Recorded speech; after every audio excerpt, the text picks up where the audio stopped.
예, 오늘 예수님이 오셨던 그 당시에는 2000년 전에 세상 깊은 어둠 속에 이렇게 있었습니다. 로마 황제 아우구스투스가 이제 호정령을 이렇게 내리고 유대 땅은 이방 제국의 압제 가운데 이렇게 신음하고 있었습니다. 그래서 이제 간신히 다윗의 후손 요셉은 임신한 아내 마리아를 데리고 먼 길을 돌아서 이제 베들레헴에 이렇게 왔는데 정작 이렇게 방이 없을 정도로 이렇게 안타까운 일이 있었죠. 그러니까 긴 흑암의 역사가 400년 동안 이 이스라엘 땅에 지속되고 있었습니다. 그런데 뜻밖의 어떤 그 당시에 이 목자들에게 하나님의 영광의 깊은 소식이 이렇게 전해지게 됩니다. 하나님은 이 깊은 밤을 외면하지 않으시고 오히려 그 밤 한가운데 찾아오셨다는 것입니다. 그래서 낮은 자리에 있는 이 목자들에게 찾아오셨다는 것입니다. 그래서 우리도 우리의 밤을 부정하거나 숨기려고 하지 말고 우리가 있는 그 자리에 있을 때, 정직하게 있을 때 하나님께서 찾아오신다는 것입니다. 그래서 오늘 본 말씀 9절에 이렇게 말씀하고 계시죠. 주의 사자가 곁에 서고 주의 영광이 그들을 두루 비추며 크게 무서워하는지라.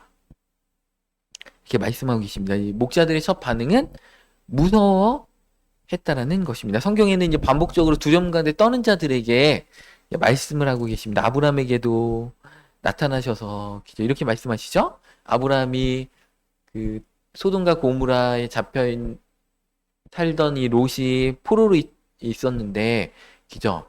그 조카 롯을 구출해 온 다음에 이제 두려움에 사로잡혔습니다. 왜냐하면 그 아브람보다는 훨씬 더 힘이 센 여러 나라의 연합국을 대파하고 왔기 때문에 이제 보복이 이렇게 두려웠던 것입니다. 그럴 때 아브람에게 창세기 15장 1절에 아브람아 두려워하지 말라. 나는 네 방패요. 내 지극히 큰 상급이다. 이렇게 말씀하고 계십니다. 이렇게 말씀에는 띄우지 않았습니다. 이삭에게도 나는 아브라함의 하나님이니까 너는 두려워하지 말라. 이삭에게도 동일하게 나타나셔서 말씀하시고 야곱에게도 그죠? 나는 하나님이다. 네가 애굽에 내려가기를 두려워하지 말라. 이렇게 아브라함과 이삭과 야곱에 동일하게 말씀하셨습니다. 여호수아에게도 내가 내게 명령한 것이 아니냐. 강하고 담대하라. 이렇게 말씀하고 계십니다. 하나님은 우리의 삶 가운데 두려움이 있다는 거 아시죠? 우리 어두운 밤 가운데 두려움에 사로잡힐 수가 있는데 하나님은 우리에게 반복적으로 두려워하지 말라 이렇게 말씀하고 계십니다. 그 다음에 뭐라고 했어요? 천사가 전한 큰 기쁨의 소식을 너희에게 전한다. 이렇게 말씀하고 계십니다. 성탄의 메시지 분명합니다. 큰 기쁨의 소식이라는 것입니다. 그래서 우리가 아무리 어두운 밤 가운데 있을지라도 예수님은 반드시 성탄의 기쁨을 우리에게 주신다는 것입니다. 이사야서 41장 10절 말씀에도 말씀을 띄워주시기 바랍니다. 두려워하지 말라 내가 너와 함께함이니라. 이 말씀은 방송에 안 띄워주시는 게 좋을 것 같아요. 그냥 제 영상만 띄워주시기 바랍니다. 두려워하지 말라 내가 너와 함께함이라. 놀라지 말라 나는 내 하나님이 됨이니라. 내가 너를 굳세게 하리라. 참으로 너를 도와주리라. 참으로 나의 의로운 오른손으로 너를 붙들리라. 이렇게 말씀하고 계십니다. 하나님이 함께 하신다는 거죠. 오른손으로 붙들어 주시고 굳세게 도와주시고 의로운 오른손이 함께 하시기 때문에 그렇습니다. 마태복음 1장 23절에도 이렇게 말씀하고 계시죠. 보라 처녀가 잉태하여 아들을 낳을 것이고 그의 이름을 임마누엘이라 하리라. 이를 번역한즉 하나님이 우리와 함께 계시겠다 함이라. 하나님이 우리와 이렇게 함께 하시겠다는 것입니다. 그러니까 우리가 두려워할 필요가 없다라는 것입니다. 사탄은 우리에게 두려움을 줄 때 어떻게 됩니까? 너는 혼자야. 이런 잘못된 생각과 느낌을 준다는 것입니다. 성탄은 선포합니다. 그렇지 않다. 혼자가 아니다. 하나님이 너와 함께 하신다. 는 이런 진리를 붙드시기 바랍니다. 그래서 우리는 아무리 혼자 어두운 밤 가운데 있을지라도 두려워할 필요가 없다라는 것입니다. 또 오늘 본 말씀 12절에 보면 너희가 가서 강보에 쌓여 구유에 놓여 있는 아기를 볼 것이다.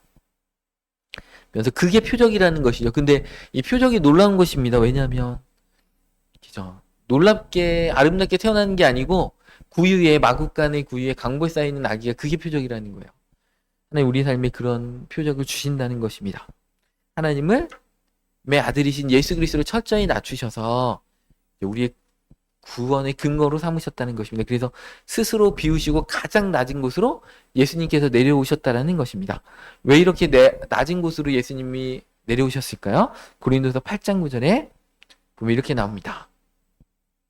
우리 주 그리스도의 은혜를 너희가 알거니와 부여하신 이로써 너희를 위하여 가난하게 되심은 그의 가난함으로 말미암아 너희를 부여하게 하려 하심이라.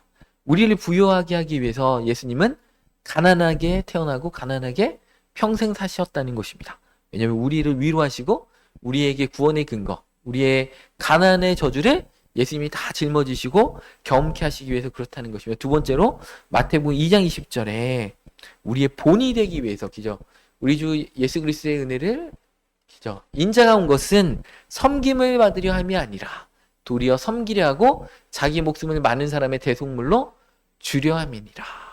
예수님은 섬김을 받으려고 오신 게 아니고 섬기러 목숨까지 주려고 오셨기 때문에 예수님이 낮은 곳으로 성육신하시면서 성탄하시면서 우리에게 본을 보여주시는 것입니다. 그래서 우리도 낮은 자리로 내려가라. 하나님이 교만한 자를 대적하시고 겸손한 자에게 은혜를 주신다고 했기 때문에 우리의 마음이 자꾸 높은 곳으로 가지 말라. 성탄절을 맞으면서 낮은 곳으로 들어가라. 이렇게 말씀하고 계십니다. 또 히브리서 4장 15절에 그죠? 우리에게 있는 대제사장은 우리의 연약함을 동정하지 못하실 리가 아니고 모든 일에 우리와 똑같이 시험을 받은 이로되 죄는 없으시다.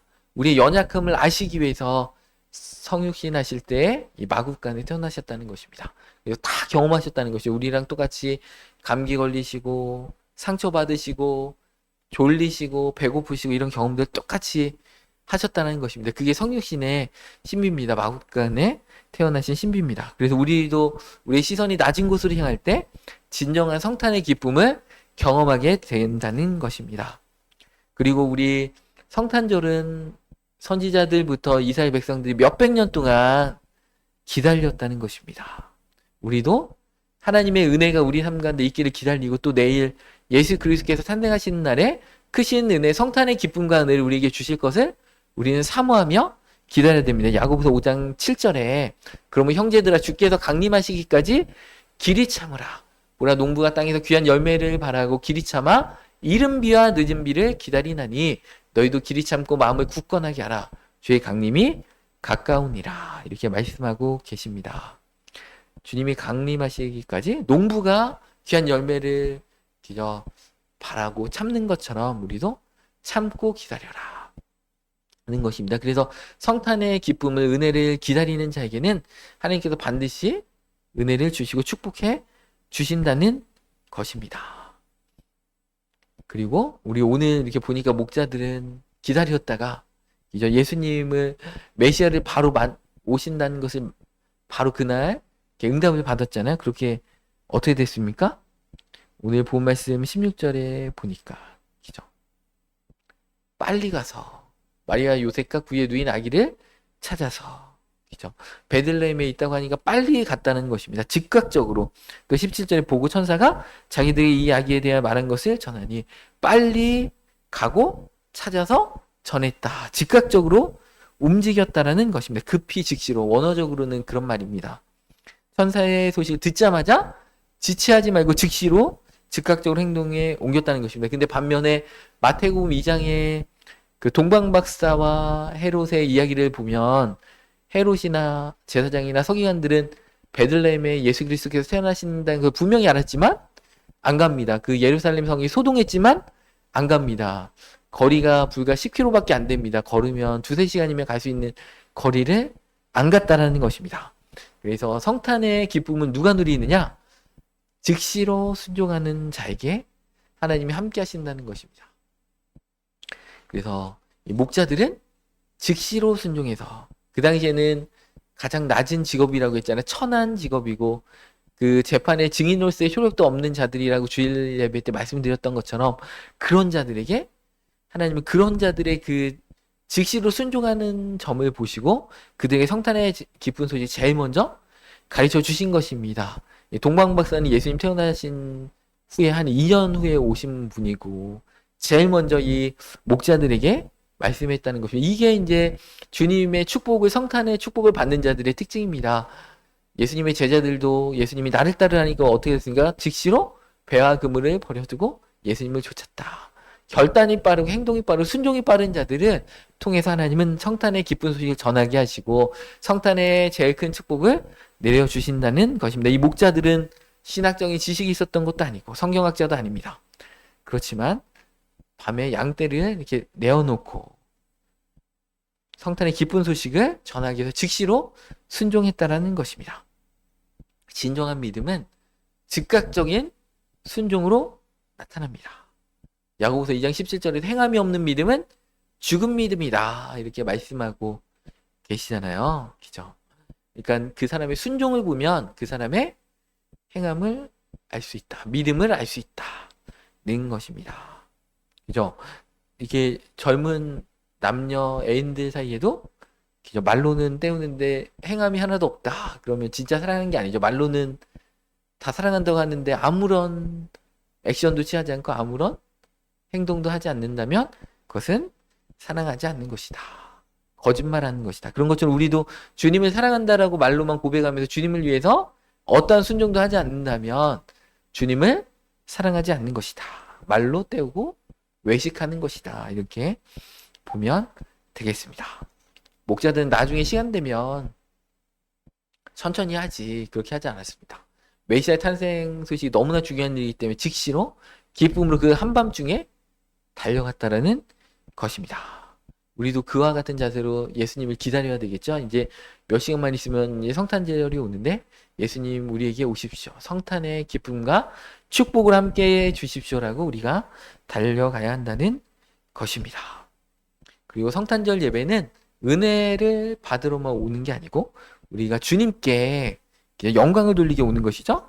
동방의 박사들도 황금과 유향과 모략을 통해서 하나님을 온전히 경험했던 것처럼 우리도 한 해 동안 베풀어 주신 주님의 은혜들을 성탄의 계절을 잘 점검하고 주님께 우리의 삶을 어떤 부분을 드릴까, 우리의 시간과 물질을, 우리의 정성을, 우리의 젊음과 노하우를, 달란트를 하나님 나라를 위해서 어떻게 사용할까를 고민해 봐야 한다는 것입니다. 우리 찬송도 듣고 기도하면서 미리 성탄을 준비했으면 좋겠습니다. 우리의 마음이 먼저 준비가 돼야지 예수님이 오신다는 것입니다. 이사야서 40장 3절에도 이렇게 나와 있죠. 외치는 자의 소리여 이르되 너희는 광야에서 여호와의 길을 예비하라. 사막에서 우리 하나님의 대로를 평탄하게 하라. 골짜기마다 도두어지며 산마다 언덕마다 낮아지며 고르지 아니한 곳이 평탄하게 되며 험한 곳이 평지가 될 것이고.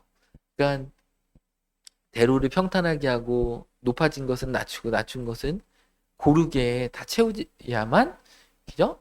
예수님이 오신다. 이게 그 이사야 선지자가 이제 세례 요한의 타역을 이제 염두에 두고 이제 예언한 말씀입니다. 그와 같이 우리도 예수님이 우리 마음에 오시려면 우리의 대로를 평탄하게 하고 높아진 것들은 낮추고 낮아진 것을 채우는 그런 어떤 평탄화의 작업들을 우리 스스로 마음의 준비를 이렇게 해야 한다는 것입니다. 그렇게 할 때 그런 마음의 준비가 됐을 때 어떻게 됩니까? 이 낮은 그 당시에 높은 지위가 아니었던 이 목자들에게 오늘 본문 말씀 13절에 보면 후련히 수많은 천군과 천사들이 하나님을 찬송하여서 지극히 높은 곳에서는 하나님께 영광이고 땅에서는 하나님이 기뻐하신 사람들 중에 평화로다. 이렇게 하늘의 그 성가대가 천사들이 하나님 앞에 찬양으로 영광을 이렇게 돌렸다라는 것입니다. 이 장엄한 하늘의 성가대가 찬양이 울려 퍼진 곳이 이 제사장의 집도 아니었고 들판, 네, 우리 초라한 목자들의 삶의 현장이라는 것입니다. 이 가장스러운 영광스러운 찬양을 제일 먼저 들을 특권이 이 목자들에게 있다라는 것입니다. 그래서 이 천사들이 찬양했던 주제가 뭐예요? 두 가지잖아요. 첫 번째는 위로는 하나님께 영광, 옆으로는 사람에게 평화라는 것이죠. 그래서 영광은 모든 기죠. 감사와 존귀와 영광을 하나님께 올려드리는 것이 영광인 것이고, 기죠. 평화는 우리의 삶 가운데 하나님께서 함께 하시는 은혜 가운데 우리가 살 수 있도록 주님이 주시는 은혜 가운데 거하는 게 그게 샬롬의 평화인 것입니다. 그래서 시편 115편 1절 말씀에도 이렇게 선포하고 있습니다. 여호와의 영광을 우리에게 돌리지 마옵소서. 우리에게 돌리지 마옵소서. 오직 주는 인자하시고 진실하심으로 주의 이름에만 영광을 돌리소서. 올 한 해를 돌이켜보면서 우리에게 조그마한 성과가 있다고 할지라도 하나님께 영광을 드려야 되겠죠? 이게 천사들이 했던 성탄의 찬양인 것입니다. 건강하게 지낸 것도 하나님의 은혜인 것이고, 가족이 함께 있는 것도 하나님의 은혜인 것이고, 직장을 잃지 않고 직장 생활할 수 있는 것도 하나님의 은혜인 것이고, 신앙을 잃지 않고 교회에 나올 수 있는 것도 하나님의 은혜인 것이고, 크고 작은 위기에서 지켜주신 것도 하나님의 은혜라는 것입니다. 그래서 고린도전서 15장 10절에 바울은 이렇게 고백하고 있습니다. 그러나 내가 나된 것은 하나님의 은혜로 된 것이니 내게 주신 그의 은혜가 헛되지 아니하여 내가 모든 사도보다 더 많이 수고하였으나 내가 한 것이 아니오 오직 나와 함께 하신 하나님의 은혜로다. 이렇게 말씀하고 계십니다. 그리고 땅에서 기뻐하시는 자들 중에 평화라고 했는데, 하나님이 기뻐하신 사람들은 하나님이 선택하신 자들입니다. 하나님의 선하신 뜻을 위해서 살아가는 자들입니다. 그러니까 이 성탄의 계절에 이 평화가 아무한테나 오는 게 아니죠. 이 성탄의 계절에 막 흥청망청하고 세상으로 나가서 술 마시고 이런 사람들에게 이런 성탄의 평화가 있는 게 아니고, 하나님이 기뻐하신 사람들 중에 평화라고 했습니다. 그래서 이 성탄은 그런 자들에게 하나님이 기쁨과 즐거움을, 진정한 은혜를 주신다는 것입니다. 이사야서 57장 21절에는 분명하게 이렇게 경고하고 있습니다. 네, 하나님의 말씀에 악인에게는 평강이 없다 하셨느니라.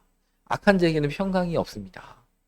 성탄절이라고 해서 하나님의 어떤 절기에 하나님께 영광 돌리지 않고 오히려 자기의 육신의 쾌락의 어떤 기회로 삼고, 그죠? 그렇게 사는 자들에게는 평강이도 없고 평화도 없다라는 것입니다. 그러면 하나님이 기뻐하시는 사람들은 누구입니까? 이 목자들처럼 자신의 낮은 자리에서 끊임없이 주님을 인정하면서 기다리고 있는 자들, 자기의 어떤 역할들에 충실히 이행하고 있는 자들, 밤이 늦도록 수고하는 자들인 것입니다.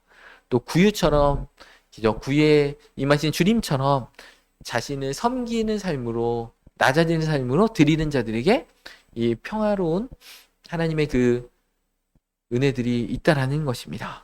또 말씀과 기도로 기다림을 준비하는 자들에게 있고요. 또 하나님께 영광 돌리고 평화를 이루는 사람들에게 하나님이 그 은혜를 주신다는 것입니다. 성탄을 앞둔 이 계절에 우리 가정과 교회가 하나님이 기뻐하시는 사람들이 되어야 한다는 것입니다.